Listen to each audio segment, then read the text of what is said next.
ஹாய்ங்க. ஒரு சிம்பிளான தக்காளி சாதம் பார்க்கலாமா? கொஞ்சமாக எண்ணெய் விட்டுட்டு அதில் பட்டை கிராம்பு கொஞ்சமாக போதும், ரொம்ப மசாலா வாசனைலாம் வேணாம். அதனால சின்ன கொஞ்சம் ஒரு 2 கிராம்பு, ஒரு 2 கிராம்பு, ஒரு கொஞ்சம் குட்டி பட்டை போட்டு ஒரு 3 பச்சை மிளகாய் போட்டுக்கோங்க.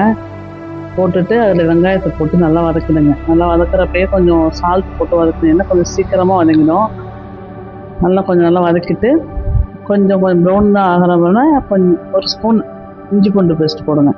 இதில் எந்த மசாலாவும் வேணாம், இது மட்டுமே போதும். இஞ்சி பூண்டு மசாலா போட்டு இஞ்சி பூண்டு போட்டு நல்லா வதக்குங்க. நல்லா வதக்கிட்டு அது நல்லா பச்சை ஸ்மெல் போனோடனே அது இது வந்து ஒரு பெரிய ஒரு நார்மல் சைஸாக 2 வெங்காயம், அதுக்கு ஒரு 4 தக்காளி, நல்லா பழுத்த தக்காளி எடுத்துக்கோங்க.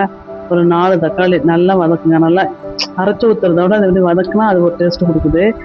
நல்லா வதக்கிட்டு நல்லா மசியட்டும். மசிஞ்ச பிறகு கொஞ்சோண்டு மஞ்சத்தூள், நான் கொஞ்சோண்டு தான் போட்டிருக்கேன், காரமே வேணாம்னு சொல்லிட்டு. கொஞ்சமாக என் பையன் ரொம்ப காரம் சாப்பிட மாட்டான், அதனால சும்மா ஒரு 1/4 ஸ்பூன் தான் போட்டிருக்கேன்.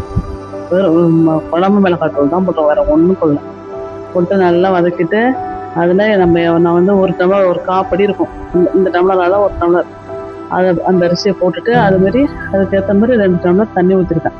அவ்வளோதான். நல்லா கொதி வந்த பிறகு கொத்தமல்லியை தூவிட்டு மூடிட்டு 2 விசில் தான், 2 விசில் விடுங்க. நல்லாயிருக்கும், சூப்பராக இருக்கும். அதுதான் என் பையன் நல்லா சாப்பிட்டாங்க. தேங்க்யூங்க.